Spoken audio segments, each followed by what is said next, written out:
I don't know if you heard this, but the U.S. Attorney for the District of Columbia, Matthew Graves, came out and said some crazy things. It has been 3 years since a violent mob attacked our capital. Much work has been done to hold members of the mob responsible for the crimes they committed. It is critical, though, that we remember the collective harm that was done on January 6, 2021, and understand how it happened so that we can ensure it never happens again. Thousands of people descended on the Capitol, and hundreds of people within the mob used force and violence to overwhelm the vastly outnumbered law enforcement officers protecting the building.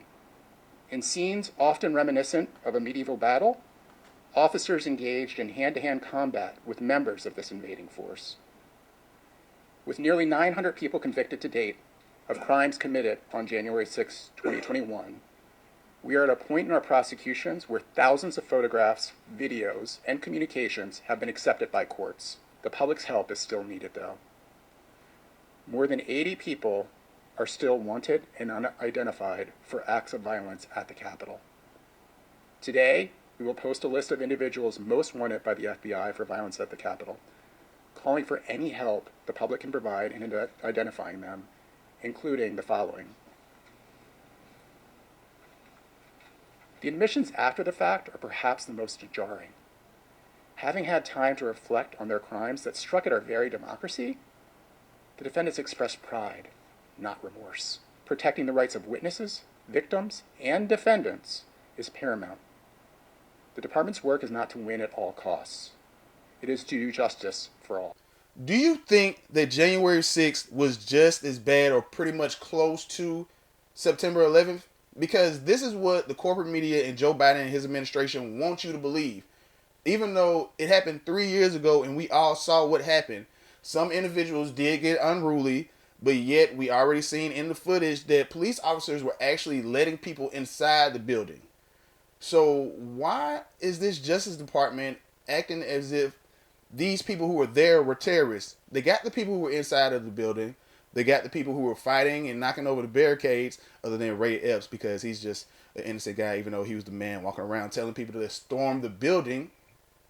And yet, now they're going towards, first, reporters. They actually are locking up reporters for reporting on what happened.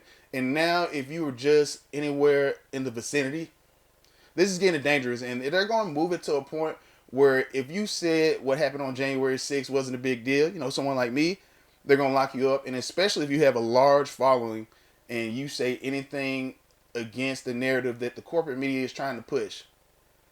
Let me know in the comment section down below. What do you think about this situation? Do you think that January 6th was just like September 11th, just like Pearl Harbor? Or do you think, no, some people were acting stupid and others were trying to have a peaceful protest and we already have the footage and saw a lot of it? And why isn't anyone talking about the pipe bombs? All I'm saying is kind of scary when Attorney Matthew Graves actually told the American people that you need to tell on your fellow citizens just because they're conservative, pretty much. Because that's all it is. These people are trying to do anything they can to scare conservatives to not vote, to not speak up, to not say anything supporting Trump, because they know their guy Joe Biden is going to lose pretty bad this year in 2024 because nobody likes Joe Biden.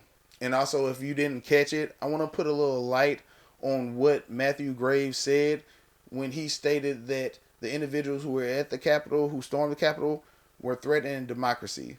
And this is a semantic thing where the corporate media and Joe Biden's administration does, where they're saying that America is a democracy, but no, we're not ran by mob rule.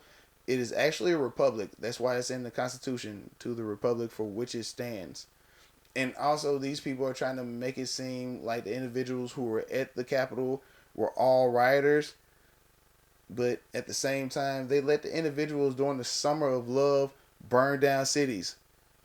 You were there. You was alive. You can remember that. Well, that's all I have for you today. I'm your host, TJ Evans, with another installment of the TJ Evans Show. Remember, do not let your government scare you or bully you into othering your fellow American citizens. Just because someone votes for Trump, it doesn't mean they're evil white supremacists. And just because someone votes for Joe Biden doesn't mean they're fully informed, because clearly they're not. Y'all stay safe, stay prayed up. Don't take my word for gold. Do your own research. And go check out the Gulag Archipelago because Matthew Graves kind of sounds like someone who has no problem with having people just get locked up just because of thought crimes. Peace.